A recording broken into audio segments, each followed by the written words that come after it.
Mr Speaker, the Government recognises the unique challenges Northern Ireland departments are facing in the absence of the Executive and Assembly. We're working closely with the Executive Office to develop an approach that accounts for the political situation in Northern Ireland. Of course, UK Government departments will assess impacts, where required, of any changes that they make on Northern Ireland, as with other devolved administrations, when in the process of reviewing their retained EU law. Karen McCarthy. Thank you, Mr Speaker. It does seem that the only certainty we have with this bonfire bill is uncertainty. We don't know how many laws will be affected by it, although we know it's going to be in the thousands. We don't know how it will work with the existing Northern Ireland Protocol or with whatever revised protocol may exist in a few months' time. With this legislative chaos hanging over the heads of Northern Ireland businesses, how are they expected to make plans for the future? Of course, this government's well aware of the need for people to have regulatory certainty to make plans for the future. And what I will say to her, she can be absolutely assured that we will make sure that we meet all of our international obligations, including under the Trade and Cooperation Agreement, the Protocol and the Withdrawal Agreement. Rishi Sunak. Mr Speaker. Mr Speaker, the objectives of clean air initiatives in all parts of the UK, including in Northern Ireland, are unchallengeable. The member will know the measures to deliver such a matter, of course, though, are a devolved matter in Northern Ireland. Rishi Sunak. Speaker, I had the privilege of being in Northern Ireland speaking in the Titanic Centre, and I was thinking of the Minister, Mr Speaker, while I was there. And I don't know why I was thinking of him, but I was.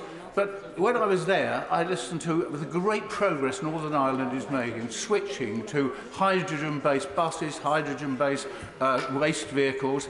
But isn't there a real problem, Minister? There is no supply of hydrogen in Northern Ireland. It all has to be imported. Why doesn't he get behind Northern Ireland business to make sure they can produce their own hydrogen? Mr Speaker, first may I say that the Secretary of State and I very much hope that his speech at the Titanic Centre went down well. We are, of course, as a government, committed to our hydrogen strategy, and we very much hope that the Executive will return and play their part in delivering it. Number 5. Minister. Well, Mr Speaker, it is an active morning. Mr Speaker, the Government is committed to supporting all areas of Northern Ireland and is delivering significant investment in the North West through several funding streams. Thank you, Mr Speaker. The Minister will know that the people of Derry have been waiting 5.5 decades for a full-scale university to be built in the city. Given the fact we've no government at Stormont, is this government ever going to do anything about it? Minister. Well, Mr Speaker, he knows that progress is continuing on the Derry City and Strabane deal following the signing of the heads of terms in February 2021. The deal includes 10 project proposals in the areas of innovation, digital and health, and regeneration, tourism and renewal. We continue to provide £55 million for the Inclusive Future Fund, and I think I'd try the patience of the House if I listed all the various funding streams coming. But he is undoubtedly a fine champion of his area, and he will continue, I'm sure, to hold us to account on all these matters. Minister Tony Antonia. Mr Speaker, last week I was fortunate enough to visit Coleraine Football Club, who recently found out that they were unsuccessful in their levelling up bid. The priority index was not applied in Northern Ireland, meaning it's difficult to actually establish whether levelling up has achieved its purpose. With the government committed to putting communities against each other for funding, can the Minister assure me that groups across Northern Ireland will have equitable access to the levelling up process for future bids, or will they be left at a disadvantage and an afterthought? Minister. Speaker, I think once again, if we were to list out all of the funding streams for Northern Ireland, you'd see that there's a disgrace, she shouts. The idea that there's any kind of pitting of communities against one another is really quite ridiculous. And I have to say, Mr Speaker, if a Labour government came to power, I think we would certainly seek to hold them to account in the same terms. The reality is we're working extremely hard to improve life in Northern Ireland for everyone and right across the whole UK. Alex Cunningham. Number 6, Mr Speaker. Who wants it? What's that, sorry? Well, my goodness. Mr Speaker, the Government is providing the largest funding settlement to the Northern Ireland Executive since devolution through the £15 billion block grant. In the absence of an executive, of course, we've stepped in to set a budget. We're also providing millions of pounds for the much-needed transformation of public services through the new decade new approach package. Of course, what Northern Ireland needs is strong and effective devolved government. Cunningham. Well, that may sound all very grand, Mr Speaker, but the police service in Northern Ireland have announced that they'll cut police officer numbers by 309, thereby reducing the force to its smallest size since its formation. Does the Minister agree this represents a failure to uphold the NDNA commitment to continue to ensure that PSNI and others are appropriately resourced to deal with terrorism and paramilitary activity? Mr Speaker, this is of course a most serious issue. Policing is a devolved matter in Northern Ireland, and the PSNI main budget is allocated by the Department of Justice from the Northern Ireland block grant. The recent budget that the Secretary of State set for Northern Ireland provides the Northern Ireland Department of Justice with a 3.1% uplift on its 2021-22 budget, with a total allocation of £1.18 billion. The UK Government also provides PSNI with the additional security funding that it needs to ensure that it has the resources to tackle the substantial threat from Northern Ireland-related terrorism. This additional security funding ensures PSNI's ability to tackle the terrorist threat while ensuring day-to-day policing is not compromised.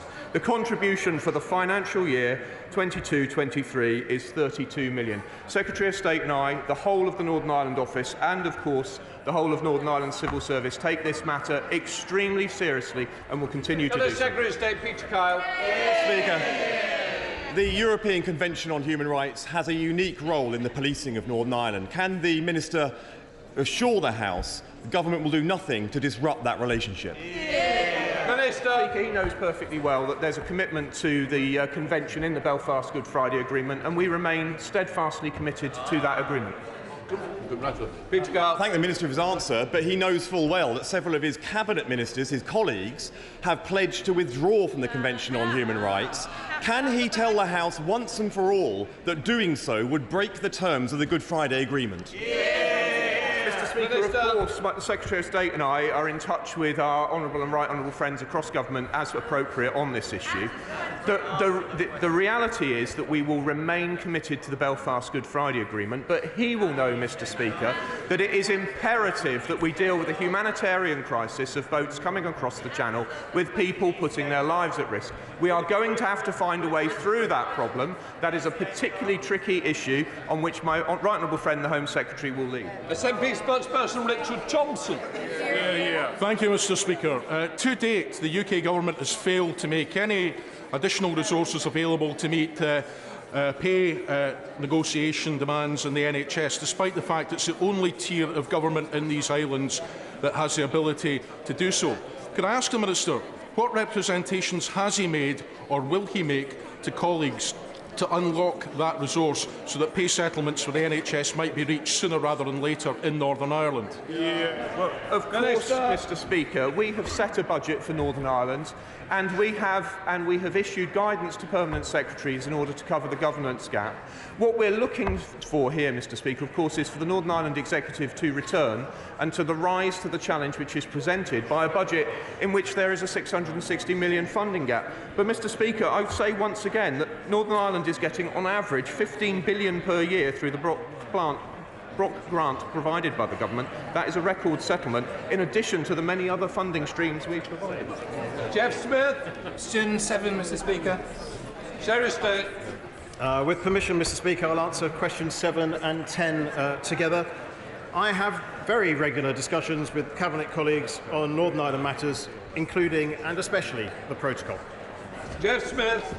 Mr Speaker, it's been widely briefed, of course, that the negotiations are finished and the deal is there waiting with the Prime Minister. Can the Secretary confirm whether that's true and whether he's seen the deal himself yet?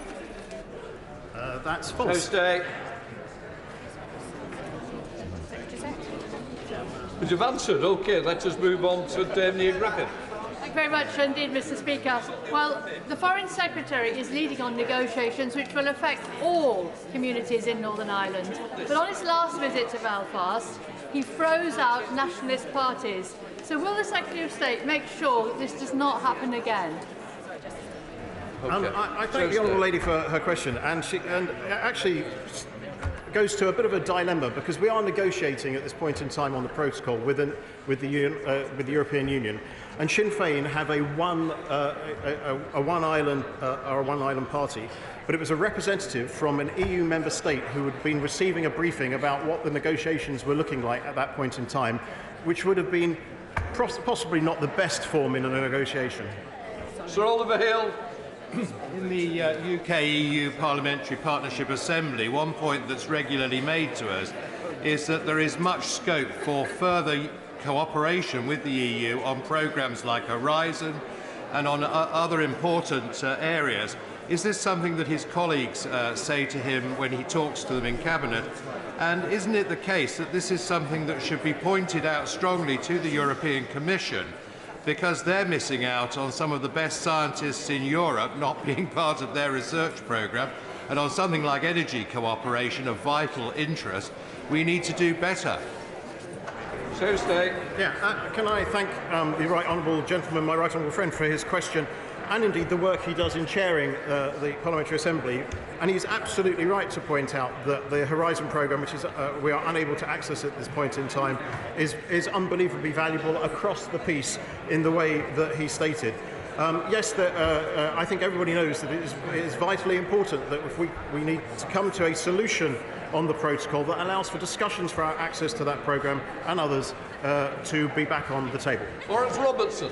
Thank you, Mr. Speaker. I appreciate it's the Foreign Office in the lead on this, but could the Minister give us any idea of the timescale when he might expect to conclude discussions with the European Union, and at which point he might consider getting the Northern Ireland Protocol through Parliament? I thank my right honourable friend for his question. And we are, the one thing we are being quite steadfast on, as well as trying to get a negotiated solution to this particular issue, is to not comment on timelines, because he would have noticed there was the smallest amount of progress that was communicated to the world through a joint communique 4 or 5 weeks ago. And then our illustrious friends in the media wrote up what that might be, what the detail of a deal might be, that there was a deal, and then elements of it then went on to then decapitate said deal.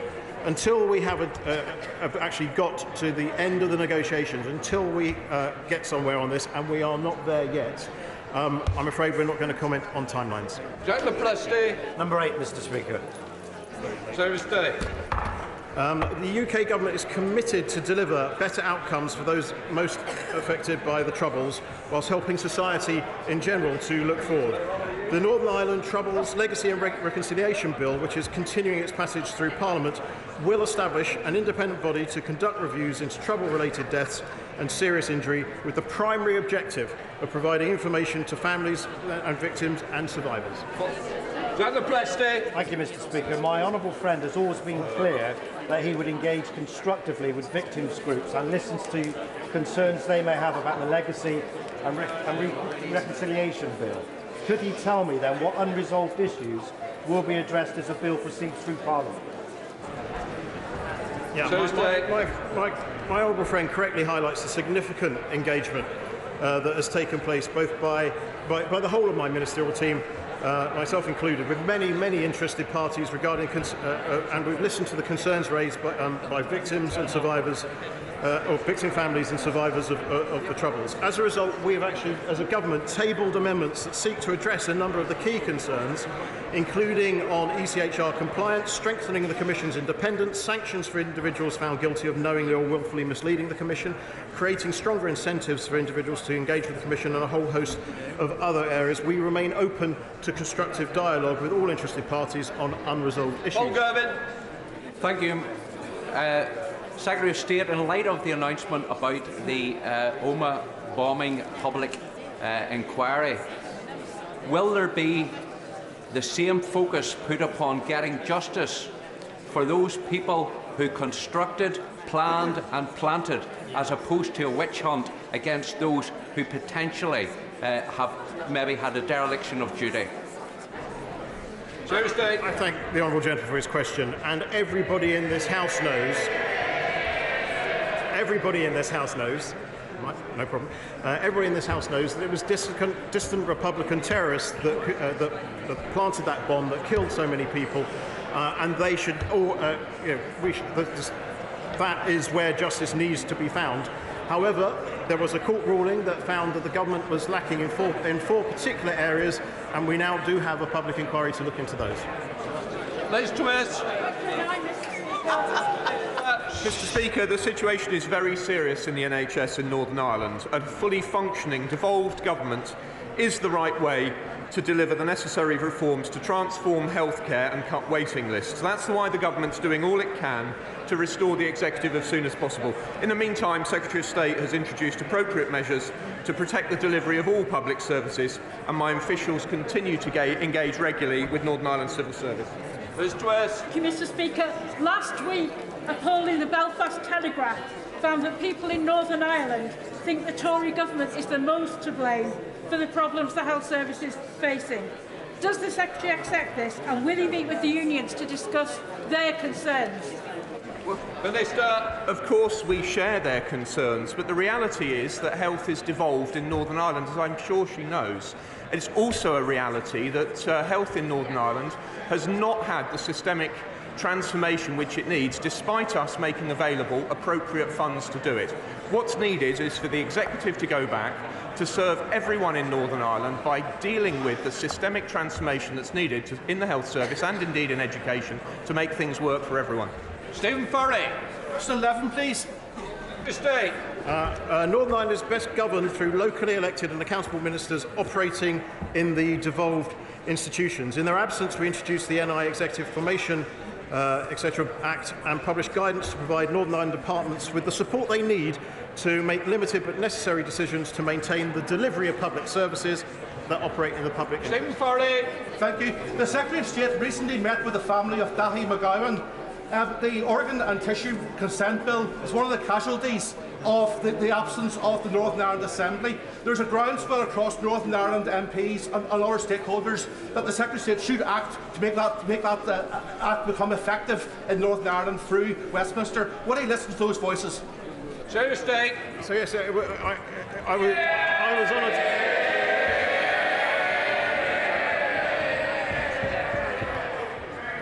I was honoured to meet Daithí's and his family last week. I obviously understand the position the family find themselves in. There is a piece of secondary legislation that should have been passed by the Northern Ireland Assembly that it's the easiest route for this to happen, the quickest route by which Daithí can get the result that he requires through this piece of secondary legislation being passed is actually with the Assembly coming back and then passing it. But we are looking at all options, and I've asked officials in my department to see what we can do. That completes questions. I have a short announcement to make before we come to Prime Minister's questions. The Clerk of the House, Sir John Benger, has informed me that he has indicated to His Majesty the King that he intends to surrender his patent as Clerk of the House in the autumn, to allow him to take up the role of Master of St Catherine's College, Cambridge. There will be an opportunity much nearer the time for honourable members to pay tribute to the outgoing clerk, and on that occasion I want to now say and place on record Sir John's reflections on his time as clerk, but that is a little time away. I will ensure arrangements are made to appoint his successor in plenty of time to allow a smooth handover. Before we come to Prime Minister's questions, I would like to point out that the British Sign Language interpretation of proceedings is available to watch on Parliament Live TV. We start with questions to the Prime Minister, Philip Hollowburn. Number one, sir. Prime Minister. Mr. Speaker, I'm delighted that President Zelensky is here in the United Kingdom today. It is a testament to the unbreakable friendship between our two countries, and I'm proud that we are expanding the training for Ukrainian forces to include jet pilots and Marines and ensure that Ukraine has a military able to defend its interests today and into the future. Mr. Speaker, this morning I had meetings with ministerial colleagues and others. In addition to my duties in this House, I shall have further such meetings later today. Philip Hollowburn.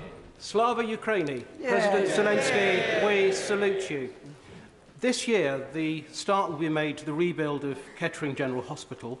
Northamptonshire Police will reach 1,500 police officers, the highest number ever in its history, and Kettering is set to become one of the best connected towns for ultra-fast broadband in the whole country, thanks to City Fibre's investment.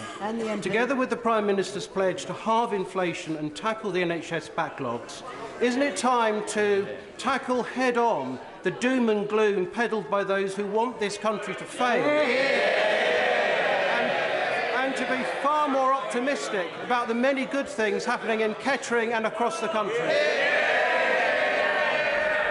Well, my honourable friend is absolutely right, and I'm glad to hear of all the successes in his constituency, especially the redevelopment of Kettering General Hospital, something I know my honourable friend has been campaigning on tirelessly for years. But he's right, this government will continue to focus on delivering the country's priorities. Leader of the Opposition, Keir Starmer. Thank you, Mr. Speaker.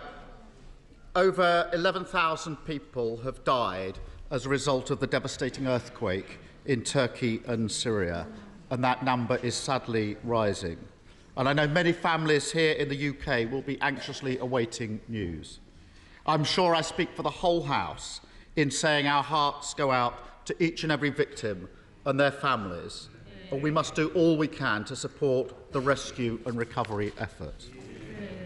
Mr. Speaker, this House is honoured to be addressed today by President Zelensky. From the outset of the war, he has symbolised the heroism, the resolve and the bravery of his people. The Prime Minister and I joined this House together in 2015. We've lived through important moments in our domestic and international politics. But none of those experiences compares to the pain and suffering of the people of Ukraine. Does the Prime Minister agree with me that right across this House it is vital that we all continue to stand together in full support of Ukraine? Prime Minister. Well, can I first join with the honourable member for paying our respects and thoughts to the people of Turkey and Syria, particularly those affected by the earthquake and the first responders who are doing such a valiant job. The House will be reassured to know that we are in touch with the Turkish and Syrian authorities and providing all assistance that they have required of us, including 77 search and rescue responders that arrived yesterday and have already begun work. And I spoke to the President yesterday to ensure that we are in close communication. And can I thank the honourable gentleman for his comments on Ukraine. It's something that not only the whole country can be proud of, but the entire House can be proud that we came together to stand by Ukraine when the moment mattered, and that we will continue to stand with them united as one Parliament and one United Kingdom. Just for the record, he is the Right Honourable Keir Starmer. Thank you, Mr. Speaker, and I thank the Prime Minister for that answer, because every time Putin has been appeased, he's been back for more. And so does the Prime Minister agree with me that across this House we must speak with one voice and say this terrible conflict must end with the defeat of Putin in Ukraine? Mr. Speaker, our objective remains to ensure a Ukrainian victory in this conflict. Vladimir Putin's aggression cannot be seen in any way to have been successful, and that's why we have accelerated and increased our support militarily for Ukraine this year. It's a decision that I took as Prime Minister. Today we are going even further, not just having provided Challenger tanks and being one of the first countries to do so, which catalysed the provision of tanks from other nations as well, but also today to move to start training Ukrainian Marines in the advanced capabilities they will need to mount further offensive, but also to train their pilots on advanced combat aircraft. So the House can be reassured we will continue to support Ukraine to ensure decisive military victory on the battlefield this year. Keir Starmer. Mr. Speaker, can I welcome the additional support the Prime Minister has outlined today? I've had the privilege, I'm sure he has, of seeing firsthand the brilliant work our military is doing in Salisbury to train Ukrainians in defending themselves. We all support this work and the UK's role in the international drive to ensure that Ukraine has the weapons and the technology required to defend herself. Does the Prime Minister agree that continuing this international effort is the only way to ensure Putin's defeat? Prime Minister. Mr. Speaker, the House may not all be aware that actually we have continued to train Ukrainian soldiers because it's something that we have done for years before the conflict started and something that we should be very proud of. But obviously we've intensified those efforts. Last year we trained 10,000 Ukrainian soldiers through Operation Interflex. This year the Defence Secretary announced that last year we'll be training 20,000 Ukrainian soldiers in addition to the Marines and Air Force pilots that I mentioned earlier. But the Right Honourable Gentleman is right to highlight this has been an international effort. One thing that is a mark of UK leadership in this particular area is that around a dozen other countries have all come here to the UK to take part in our training programs to support Ukrainian soldiers.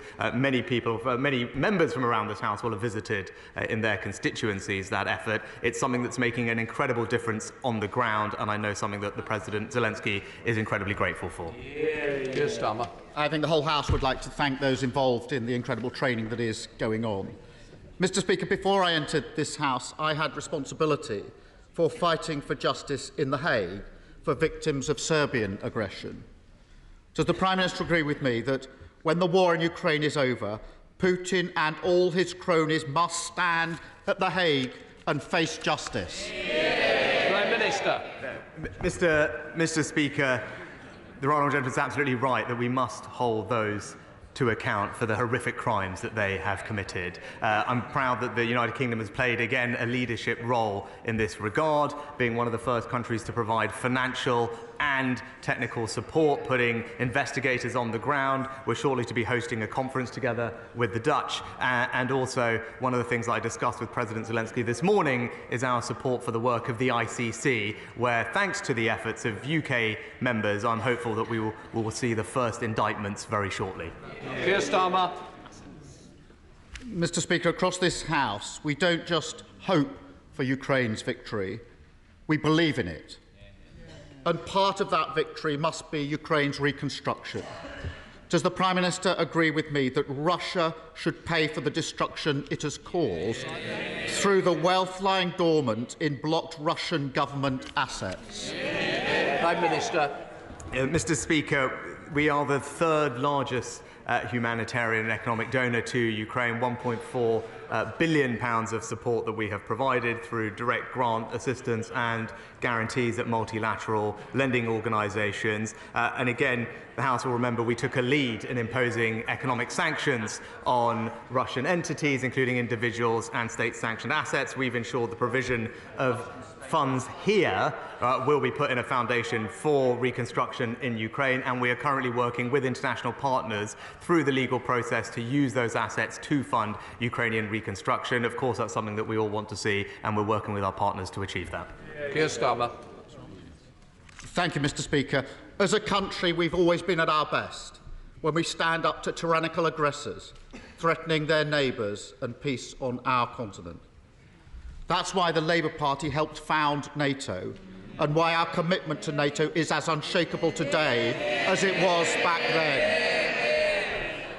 Does the Prime Minister agree with me that whatever differences we may have, no matter what difficulties we face as a country, we in this House have a duty to stand on the shoulders of giants who came before us and support Ukraine's fight for freedom, liberty and victory? Prime Minister.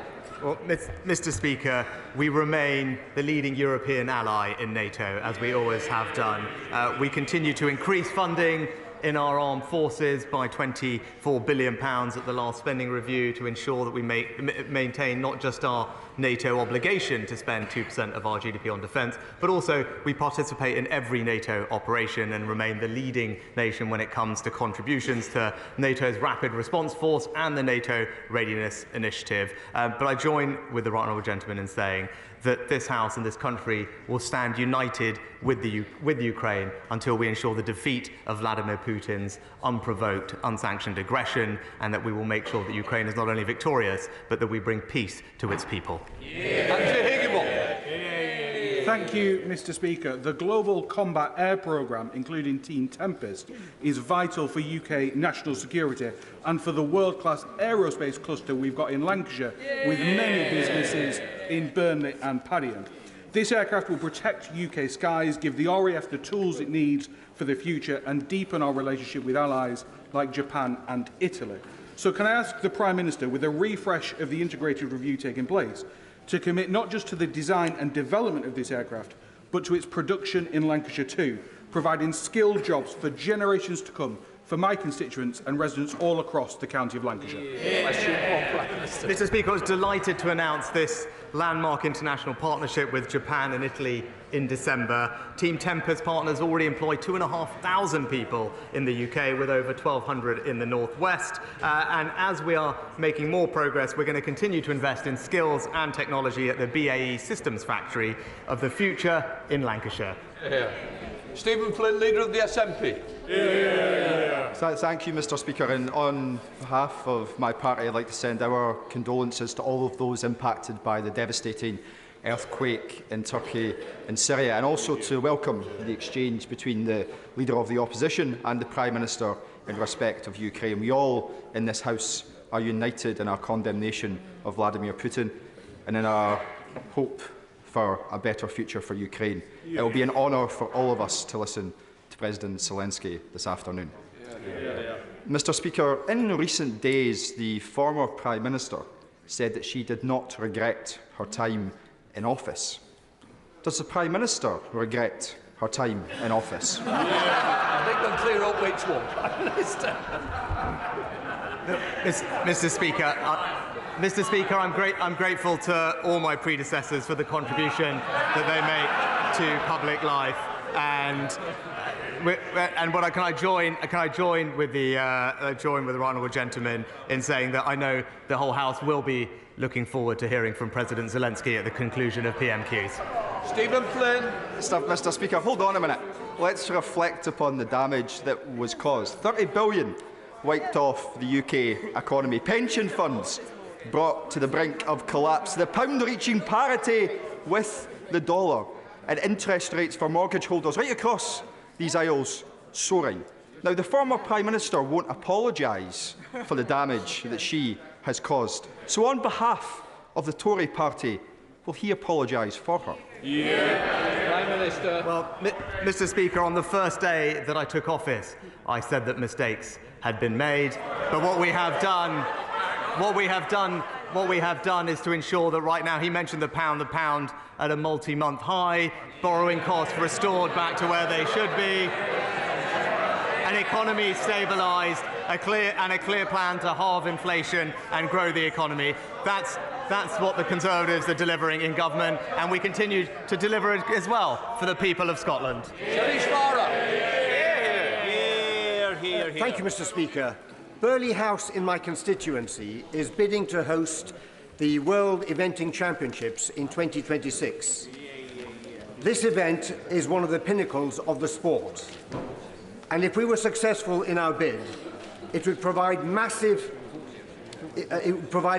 boost to the local economy, as well as massive coverage for the UK on the global scene. Burley has a formidable track record of success, having previously hosted 2 World Championships and 6 European Championships. Would my right honourable friend agree with me that Burley would make a fantastic venue, and would he lend us his support so that we can be successful with the bid? Well, Mr. Speaker, we are committed on building on our fantastic track record of hosting events like the Commonwealth Games, the Women's Euros and the Rugby League World Cup. I understand the relevant UK sporting authorities are looking at the location, and I'm sure that they'll be considering Burley in my right honourable friend's constituency in the near future. And David. Mr. Speaker, can I associate my party with the comments made about the unfolding human tragedy in Turkey and Syria, and with the warm words to welcome our ally, President Zelensky. He will know that this country and this House has total support for Ukraine's resistance to Vladimir Putin's illegal invasion, and it is a source of great pride that the British people have stood firm, united and unwavering in support of the brave heroes of Ukraine. Mr. Speaker, When President Zelensky addressed this House last year, he asked that we treat Russia as a terrorist state. Since then, Liberal Democrats have been urging the government to fulfil that request by prescribing the Wagner mercenary group. They are doing Putin's bidding, carrying out atrocities against Ukrainians on a daily basis. So on this symbolic day, Mr. Speaker, will the Prime Minister finally commit to prescribing the Wagner group, a crucial part of treating Russia as the rogue state that it is? Oh, well, Mr. Speaker, we have taken a lead from the beginning of this conflict in sanctioning and taking action against those entities connected with the war effort in Russia and beyond. With regard to Wagner Group, the honourable gentleman will know that we have already sanctioned the Wagner Group in its entirety, as well as taking specific action against particular leaders, as he'll know. With regard to prescriptions, it's not something that we routinely comment on in public, but rest assured we continue to keep all of the prescriptions that we have under review. Peter Gibson. Thank you, Mr. Speaker. 22 years ago this month, a good friend of mine died from AIDS. Had he been tested for HIV, I am confident that with the medical advances we have made, he would still be alive today. As my right honourable friend will know, this week is HIV testing, and I welcome the government's ambitions to end new infections by 2030. Can I ask my right honourable friend to thank the Terence Higgins Trust for their incredible work? And will he look to extend opt-out HIV testing to more areas of high prevalence so that we can help discover more undiagnosed cases? Prime Minister. Well, can I thank my honourable friend for his incredibly thoughtful question and express my sympathies to him on the loss of his friend, and join him in paying tribute to the work of the Terence Higgins Trust, as I know the whole House will also join me in doing. They do fantastic work, and I look forward to talking to my honourable friend about what more we can do to spread HIV testing and prevent more people from needlessly suffering. Dave Dugan. Thank you, Mr. Speaker. The UK Government's fiscally illiterate electricity generator levy will choke off billions from future investments in renewable energy projects, the kind of projects that my Angus constituency excels at delivering. This investment will find its way to more favourable jurisdictions, putting thousands of green jobs in Scotland and our energy transition at risk. So will the Prime Minister commit to scrapping this environmentally and economically damaging tax, or will he instead confirm that he and this latest Chancellor know the price of everything and the value of nothing? Prime Minister. Well, Mr. Speaker, no, I don't think it's right that because of a war, when energy companies are making windfall profits, that those profits should go untaxed. That's what our levy does. It's right that we recover those excess profits from energy companies as a result of the war and give that money back to the country in the form of support with their energy bills. What is economically damaging for Scotland is the SNP's refusal to acknowledge the existence and need for a transition, and that's to support the North Sea oil and gas industry, which we are proud to do. Mr. Speaker, human trafficking is when you move people legally from one place to another, often with the promise of a job, and then force that person into prostitution or labour exploitation.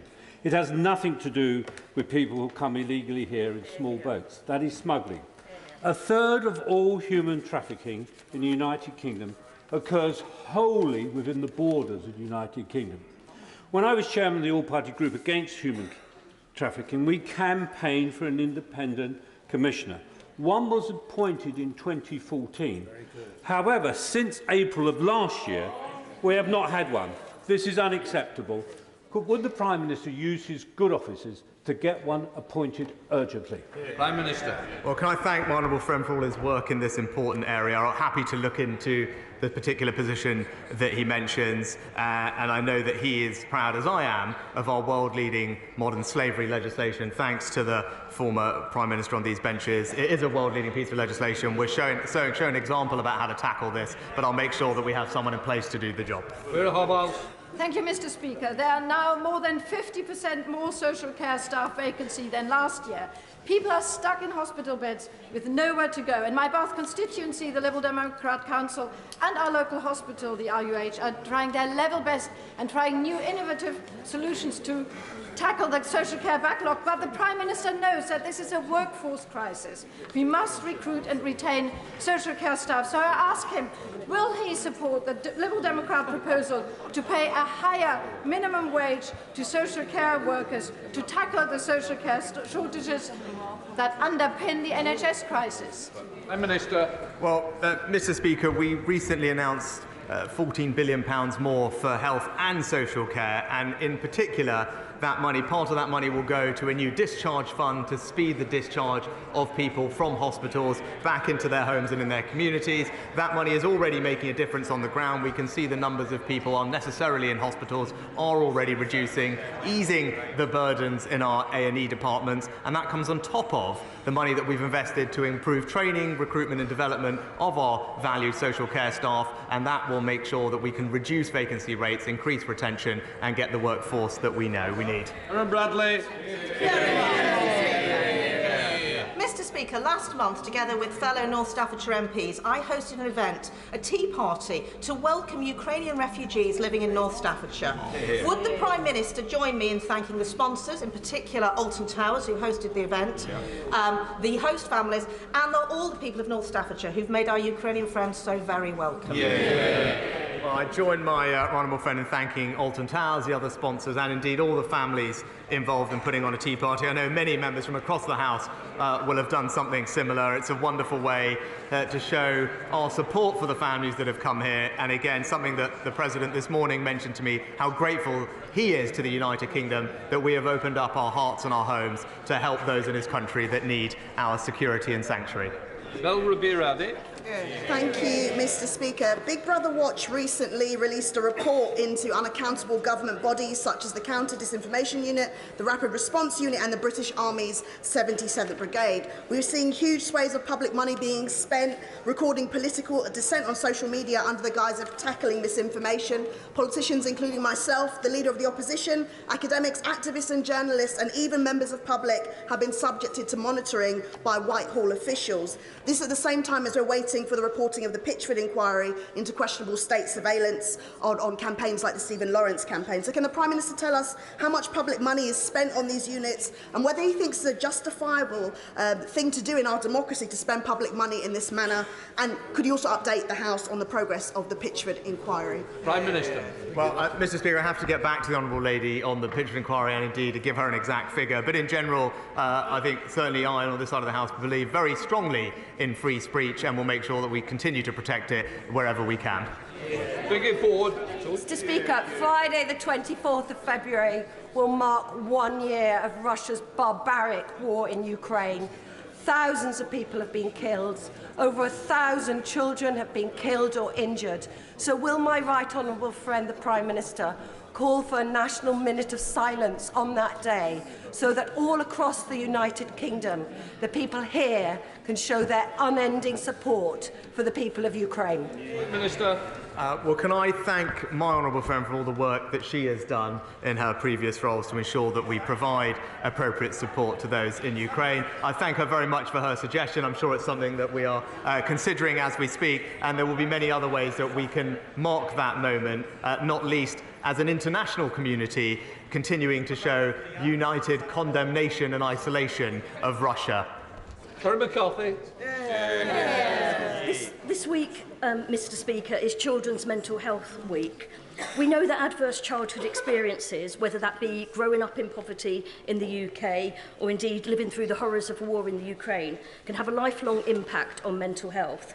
With the number of children in mental health crisis increasing year on year in the UK, does the Prime Minister believe he's doing enough to address the causes of childhood trauma?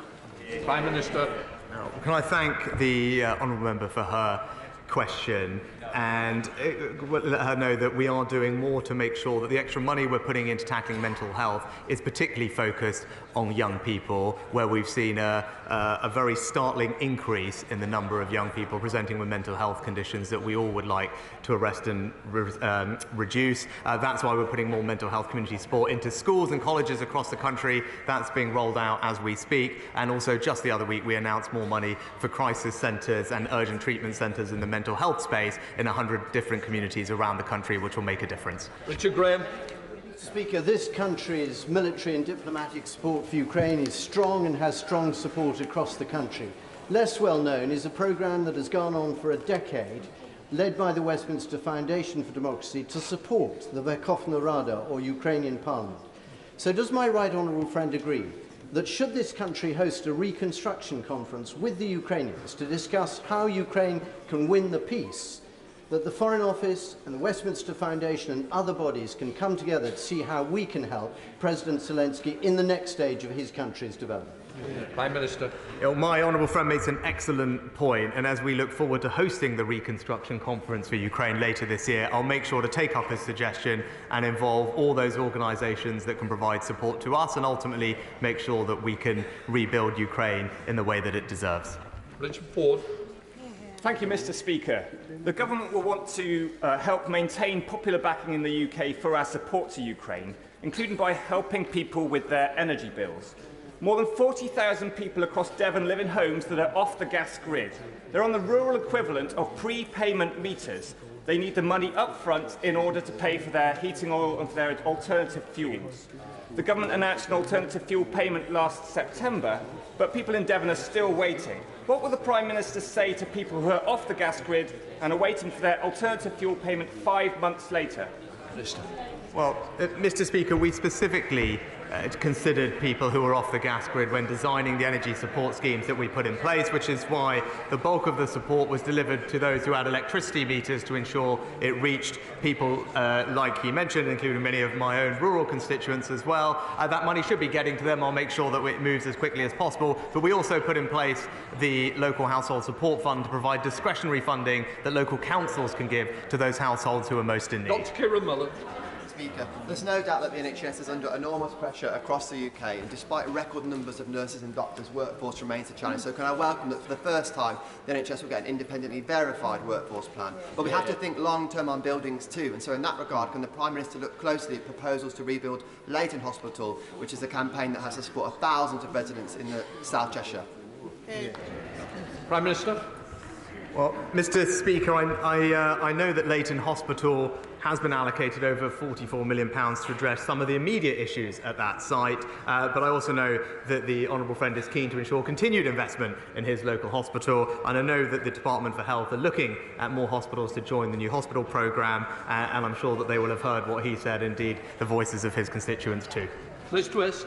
Mr. Speaker, bus services are vital to our communities for work, for health, for school and for socialising. But in a matter of days, the buses that millions depend on will face another crisis with the ending of the bus recovery grant, and predicted cuts of 15 to 20% in mileage would be devastating for people across my constituency and others. Will the Prime Minister commit to extending the bus recovery grant so that communities in my constituency and many others are not left isolated? And will he ask the Transport Secretary to meet with me to discuss this issue? Prime Minister. Well, Mr. Speaker, we recognise the vital importance of buses in our local communities, and that's why we're well on the way to fulfilling our commitment to invest £3 billion over this Parliament in our bus transformation, and that includes funding for local councils to subsidise unprofitable routes through the Bus Services Operators Grant, and recent money to help cap operator fares at £2 through the spring. And of course, we always continue to see how we can support bus services in the long term. Mr. Speaker, would my right honourable friend agree that apprenticeships, such as those offered by the excellent South Essex College in Leigh-on-Sea, which I visited on Monday for National Apprenticeship Week, are a great pathway into work? Mr. Speaker, I completely agree with my honourable friend and pay tribute to her local college, particularly in National Apprenticeship Week. And I know something that we discussed just in Cabinet yesterday, we also have the country's first Education Secretary who herself was an apprentice, and it's something we're proud of. Thank you, Mr. Speaker. Mr. Speaker, can I join the Prime Minister and the Leader of the Opposition in their condolences to the victims of the devastating earthquake in Turkey and Syria? Can I also reiterate my thanks to the Foreign Secretary for the speed of the initial UK response? Mr. Speaker, but as we enter the third day of the earthquake, the bitter cold, unforgiving weather means that the likelihood of pulling more survivors from the rubble becomes less and less likely, and the immediate humanitarian impact is devastating. So can I ask the Prime Minister when we can expect an announcement on what further aid his government will commit to relief efforts, and what discussions he is having with his international counterparts to ensure our response meets the scale of this crisis? Prime Minister. Yeah, can I thank the Honourable Lady for her question and join her in paying tribute to the Foreign Secretary for the work that he's doing. So I spoke to President Erdogan yesterday to reiterate our commitment to provide Turkey with what support they need. Right now, that is search and rescue. She's right, we are in that vital window at the beginning of a situation like this, which is why our search and rescue teams are on the ground providing that assistance. The Foreign Secretary is also speaking to his counterpart at the United Nations to ensure that the humanitarian support that we can provide is well targeted. Also in Syria, where we fund the White Helmets, which are on the ground doing work. We're continuing to be in touch with everyone that we need to, and I can assure the Honourable Lady will continue to provide all the support that is asked of us. I'm pleased to announce, as members will be aware, that President Zelensky will be addressing both houses in Westminster Hall imminently. That will require me to suspend the House's business in a moment. Members attending the address should go directly to the hall following the doorkeeper's directions. The House is expected to resume its sitting at approximately 2 o'clock. The division's bells will be sounded 5 minutes before the resumption. The House is now suspended. Order, order.